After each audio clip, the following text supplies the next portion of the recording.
Leo tarehe 25 ambayo ni siku ya Sabato mwaka 2026, nataka kutoa taarifa kwa wanasiasa wa Kajiado. Nimejua ya kwamba kumekuwa na hila kwa siasa za Kajiado kiwango kwamba watu wanaanza kufichiana whiteboard, ya kwamba wanasiasa wameanza kutengeneza mirengo ambayo ni ya kikabila.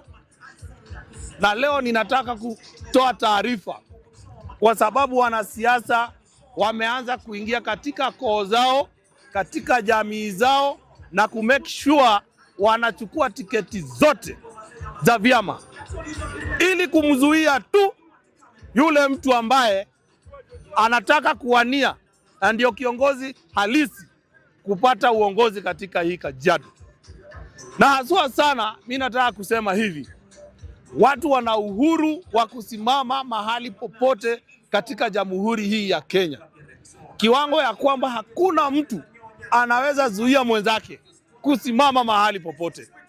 Kuna wanasiasa wamekuja na propaganda ya kwamba watu wengine hawezi simama, watu wengine hawawezi kuwa ni viongozi wazuri.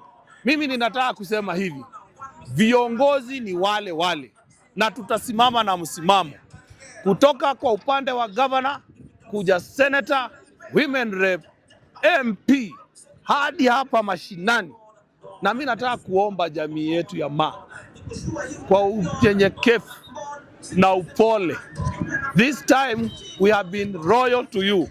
Saa hii kwa hii ward mbili, hii ya Kitengela ward na hiyo Losirikon ward, waja tupate mtu mmoja ambao ni mtu wa kukuja aweze kusimama na apitizwe, na nyinyi muunge mkono. Kwa sababu gani nasema hivi? Kwa sababu tumekuwa jamii ambayo imevumilia na tumewapatia uongozi. Hiyo ingine huko juu tutawapatia, lakini hapa chini leo ninatoa taarifa na mjue hivi wanasiasa ya hapa chini ya MCA, tuachieni, wacha sisi tungangane sasa. Hata nyinyi mtuunge mkono, tupate mtu mmoja ambaye ni mtu ambayo ni wa jamii nyingine, tuone uongozi wao iko hivi. Tumejaribu, wao wengine wamekwama na imekuwa ngumu kwao, na wakati huu zile shida tunapata Kitengela ni kwa sababu yao. Kwa hivi sasa tunaomba kwa jamii hii ya Maa kwa unyenyekevu, wacha tuchukue jamii nyingine iweze kutuongoza hapa mashinani, na mkifanya namna hiyo, hii ingine huko juu na upande ingine tutawapatia. Lakini msipofanya namna hiyo, hata sisi tutasema jamii yetu ilegeze mkono na tukose kuwapatia. Na hiyo ndio taarifa ambayo nimetoa leo. Na msikize, na wanasiasa sisi saa hii hatuendi kuchukua handout. We are very keen, hatuchukui handout. Na kama handout ndio mnafikiria tutachukua, ninasema ya kwamba katika jamii zingine tusichukue handout ili tulagaiwe na hao watu ambao wanatutumia siku baada ya siku. Asanteni sana.